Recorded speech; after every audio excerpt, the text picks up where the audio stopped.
student, today I am going to explain the lesson 8 of class 9th motion. Question answer of page number 105.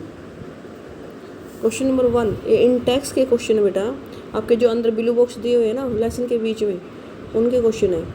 Question number 1 है, when will you से body is in uniform acceleration, और second part है इसका non uniform acceleration. If A the velocity of a body change y equal amount in equal interval of time, यदि किसी वस्तु की जो वेलोसिटी है वो इक्वल अमाउंट में चेंज हो, मीन्स इक्वल अमाउंट में इंक्रीज या डिक्रीज हो, चेंज मतलब होता है इंक्रीज हो या डिक्रीज हो, in equal amount in equal interval of time, then we say body is uniform accelerated. देखो वेलोसिटी चेंज हो रही है और यूनिफॉर्मली हो रही है, मतलब इक्वल अमाउंट में in equal interval of time, then we say uniform acceleration. या तो वेलोसिटी बढ़ रही है या घट रही है, उसे बोलेंगे यूनिफॉर्म एक्सेलरेशन। एग्जाम्पल है acceleration due to gravity. Gravity होता है force of attraction of the earth. The acceleration of a freely falling object, इसका ब्रैकेट में लिखा हुआ है the acceleration of a freely falling object. जब कोई वस्तु फ्रीली गिर रहा हो ऊपर से नीचे की तरफ, ओनली उस पर ग्रेविटी लग रही हो, ग्रेविटेशनल फोर्स ऑफ अर्थ लग रहा हो और कोई फोर्स ना लग रहा हो। अब है नॉन यूनिफॉर्म मोशन एक्सेलरेशन।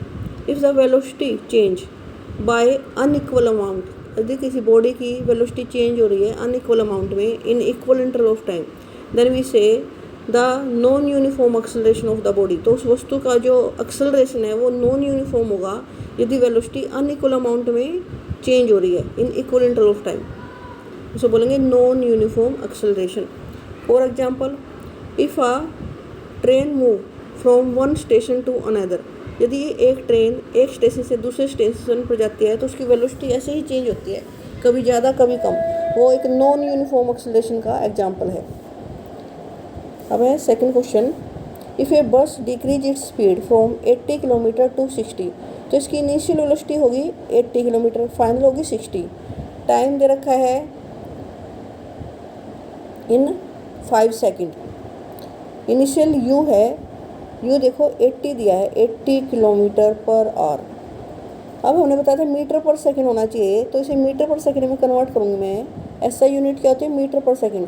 तो 80 को 1000 से मल्टीप्लाई, 1000 1 किलोमीटर में 1000 मीटर होता है, एक आवर में 3600 सेकंड होते हैं।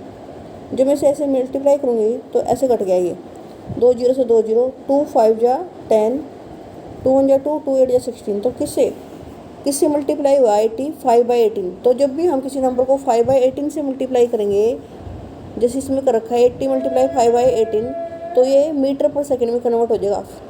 अब 85 जा, अब इसने काटा है इसको 2 से, 2 की तरफ से 2 9 जा 18, 2 4 जा 8 0, और 200/9 आ गया। इसी तरह से हम पहले हमने क्या निकाला था u, अब निकालेंगे हम v। अब क्या निकालेंगे v के लिए 60 किलोमीटर पर आ रहा है, 60 को 5/18 से मल्टीप्लाई किया तो 150/9 मीटर पर सेकंड आ गया। ये कट करके निकलेगा 2 की टेबल से। तो टाइम दे रखा 5 सेकंड है, सेकंड मीन्स ऐसा यूनिट है पहले ही, हमें इसे कोई कन्वर्ट नहीं करना। एक्सेलरेशन का फॉर्मूला लगाएंगे a = v - u/t।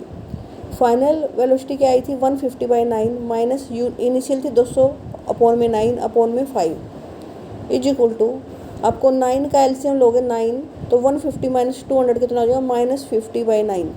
तो यहाँ है आपका -50/9, ये है -50/9 मल्टीप्लाई बाय जो ये 5 है, टाइम नीचे है डिनोमिनेटर में है ना, तो नीचे ही रहेगा, मल्टीप्लाई बाय 1/5। ये 5 कहाँ से आया, अगर आप सोचो ये 5 कहाँ से आया, ये टाइम का 5 है। तो इसे अब सोल्व करोगे, 5 की टेबल से काट दो, 5 1 जा 5 और 5 10 जा 50, तो -10/9 मीटर पर सेकंड स्क्वायर आ गया। यहाँ माइनस का साइन क्या दिखा रहा है कि वो वस्तु में रिटार्डेशन हो रहा है, उसकी वेलोसिटी डिक्रीज हो रही है, फाइनल वेलोसिटी कम थी इनिशियल से, इसलिए। नेक्स्ट क्वेश्चन देखो, a train starting from a velocity, a train starting from a railway station and moving with the uniform acceleration attain a speed 40 kilometre per hour in 10 minutes. अगर वो initially station पे खड़ी है, it means station से शुरू हो रही है, इट मीन्स उसकी इनिशियल वेलोसिटी क्या है 0, फाइनल वेलोसिटी क्या दी है 40 किलोमीटर पर आवर। अब इसको हम 40 × 5/18 कर लेंगे, क्योंकि हम मीटर पर सेकंड में कन्वर्ट करेंगे। टाइम हमें दिया है 10 मिनट्स, तो 10 को 60 से मल्टीप्लाई करेंगे ताकि हमारे सेकंड में आ जाएगा। कितना आ जाएगा? 600 सेकंड। जैसे ये 600 सेकंड आया हुआ है टाइम, और जिसको 40 को 5/18 से मल्टीप्लाई करके क्या आ जाएगा? 100/9 मीटर पर सेकंड। अब फिर हम एक्सेलरेशन का फॉर्मूला यही लगाएंगे सेम, a = v माइनस, पहले फाइनल वेलोसिटी लेते हैं, a = v - u/t, 100/9 - 0/600। तो ये 100/9 में से 0 के 100/9 ही आ जाएगा, तो 100/9 × 600। नीचे डिनोमिनेटर 600, डिनोमिनेटर में तो यहाँ भी नीचे रहेगा। अब इसे सोल्व करेंगे तो क्या आएगा? 100 की टेबल से कट कर दिया, 100 1 जा और 100 600, तो क्या आएगा? 1/54, 1/54 मीटर पर सेकंड स्क्वायर। अब इसकी यूनिट देखो क्या ये है? मीटर पर सेकंड स्क्वायर। एक्सेलरेशन की यूनिट मीटर पर सेकंड स्क्वायर में होते हैं। ये 100 की टेबल से ऐसे 100 1 जा और 100 600 ऐसे कट गया, तो 9 6 जा 54। अब है what is the nature of the distance time graph for uniform motion of object. हमेशा डिस्टेंस टाइम ग्राफ, ये डिस्टेंस है, ये टाइम, अगर यूनिफॉर्म मोशन होगा तो it will be A straight line. तो कैसा होगा? एक स्ट्रेट लाइन होगा, ये ध्यान रखना। सेकंड है what can you say about the motion of an object whose distance या displacement time graph is a straight line parallel to time axis. ये लाइन है जो पैरेलल टू टाइम एक्सिस। अगर हम डिस्टेंस और टाइम के बीच में ग्राफ बनाएं और वैसे बने, मतलब डिस्टेंस बढ़ नहीं रहा, टाइम बढ़ रहा है, ऐसे यूँ चल रहा है, it means the object is rest. Object rest पे होगा, क्योंकि टाइम बढ़ रहा है, डिस्टेंस नहीं बढ़ रहा है। इट मीन्स वो वस्तु रेस्ट पे चल ही नहीं रही, तभी तो उसका टाइम तो बढ़ता जा रहा है और डिस्टेंस बढ़ नहीं रहा। तो आंसर क्या होगा? Object is at rest. तीसरा है what can you say about the motion of object if its speed time graph is a straight line parallel to time axis. अगर हम स्पीड टाइम ग्राफ लें, ये है स्पीड, ये है टाइम, और जो ग्राफ है पैरेलल टू टाइम एक्सिस है, it means the object is moving with the same speed. वो स्पीड चेंज नहीं करा। अगर कोई वस्तु स्पीड चेंज नहीं कर रही है, एक ही स्पीड से चल रहा है, इट मीन्स वो एक्सेलरेट भी नहीं कर रही। इसे बोलेंगे यूनिफॉर्म लीनियर मोशन। तो object is moving with uniform linear motion means the object is moving with the constant speed. Constant होता है जो चेंज ना हो।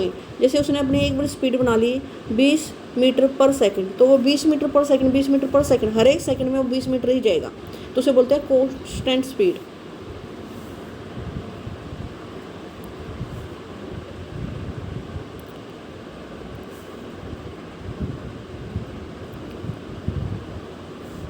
ये समझ में आया जो मैंने बोला आपको कि अगर हम स्पीड टाइम ग्राफ बनाएं, स्पीड टाइम ग्राफ जिसमें ऑब्जेक्ट मूव कर रहा है पैरेलल टू टाइम एक्सिस, अगर एस मीन्स मैं यहाँ स्पीड से दिखा रही हूँ, उसकी यूनिफॉर्म स्पीड से चल रहा है वो एक, जैसे मान लो एक और यहाँ हमने 20 मीटर पर सेकंड लिख दिया, यहाँ अगर 20 मीटर पर सेकंड उसकी स्पीड है तो 20 ही रहेगी। अगर यहाँ 40 लिख दिया तो 40 ही रहेगी।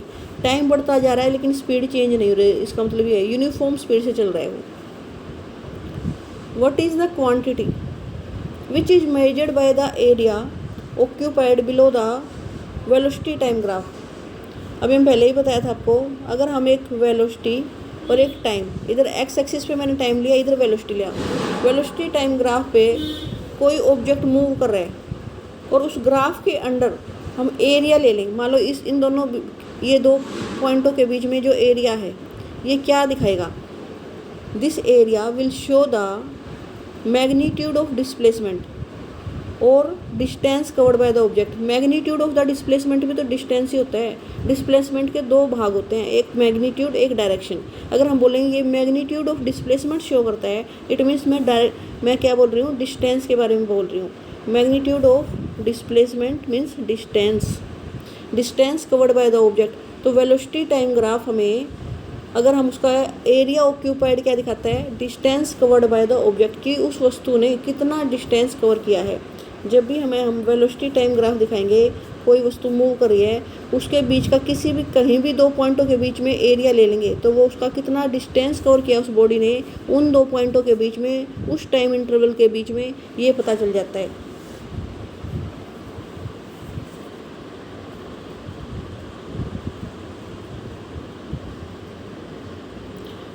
आज स्टूडेंट्स हमने इसके 2 इनबॉक्स पढ़े हैं। इन दोनों इनबॉक्सों को आप अपनी रफ कॉपी पे ट्राई करना और मैं आपको भेज दूँगी, ये अपनी फेयर नोटबुक में भी आप लिख लेना। Okay students.